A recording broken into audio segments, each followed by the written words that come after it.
Hello, everybody. My name is Angelo Argentieri. I am a director here at Cava Companies. We are a single-family residential real estate investment company. So we are based here in Richmond, Virginia. We also have a market in Virginia Beach, Virginia. And what we do is primarily fix and flip wholesale. We own about 400 rental properties as well, have our own in-house property management company. And our number one thing is obviously sales.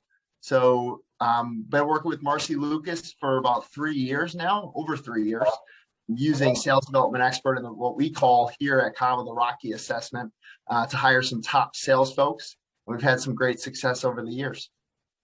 That's fantastic. Angelo, you've been one of my top clients the last 3 years, and I really appreciate all your business.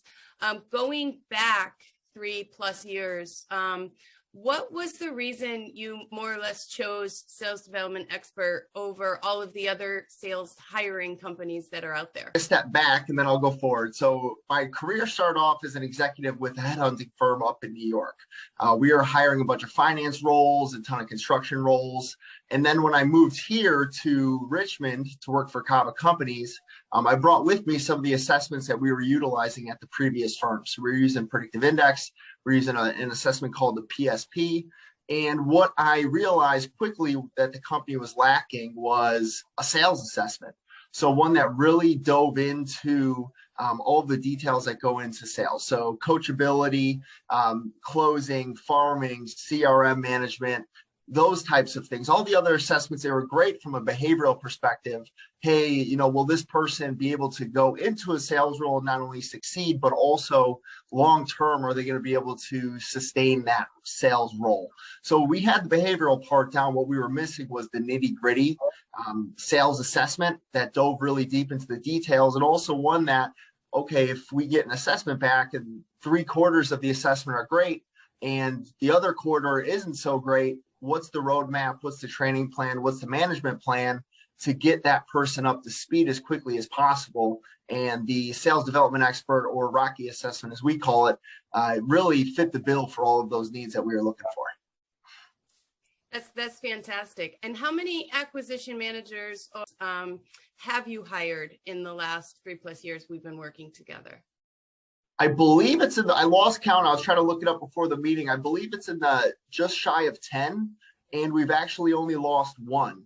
One individual moved away. So we actually probably would have been at 100% retention for all of our sales folks. So that goes to show something about the assessment in and of itself.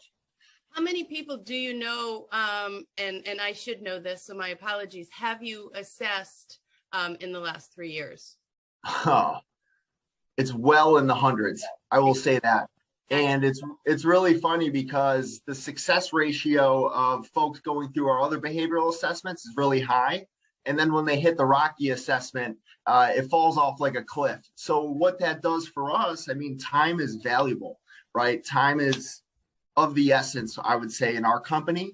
So we have 2 recruiters on staff on our team. And instead of them having, phone interviews with 90 candidates, the Rocky assessment helps us knock it down to they're having phone interviews with 10 candidates. So it saves a ton of time, and it also makes sure that, our target's on the bullseye when we're chatting with folks. So I guess you've already kind of answered my last question, but I'm going to ask it one more time to see if you have anything to add to it. But how has working with sales development expert really changed your sales hiring process? Peace of mind. I can relax knowing that I'm making a good hire most of the time. Well, obviously 9 out of 10 times. That's our track record so far.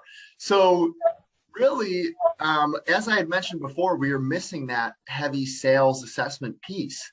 So when we have this assessment now in our hands, even before the hire, I feel much more comfortable if they come up as recommended. The few of the big things we look for are the coachability and the responsibility and the closing. So we really don't want anybody on our team that's not coachable and isn't taking ownership of their own actions. So the coachability is the piece where we're in an industry that's really unique. It's really niche. There's not many folks that are like, hey, I've worked for a company that did, distressed, home sales. And hey, come on over. There's very few of those in our market and across the country, really. So when somebody has that 100% coachability or 75% coachability, we know that not only can this person come in and hopefully do a good job, but they're going to listen, they're going to learn, they're going to retain, they're going to implement the things that we're teaching them.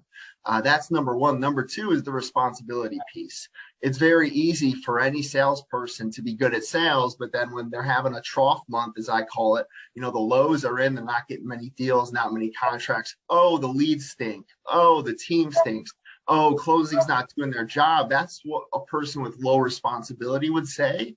And what that does is it starts to create this toxic culture. And if you let somebody like that stay on your team, it's showing the rest of the team that you don't really care, that they're blaming everybody else and not taking responsibility. It really starts to snowball. So that responsibility one is probably my number one personally. As the manager and the person overseeing the sales team, I want somebody that's going to look at themselves and say, hey, I need to get better, or hey, I need to raise my hand. Hey, it's not the leads. I just need to do a better job of vetting them and closing them and following up with them. So this assessment has done many things for our sales hiring process. And not only just the hiring process, but with the things I'd mentioned, also the management. That's the other, I would say that's 75% of what we use it for. 25% of it is actually for getting a person in the door.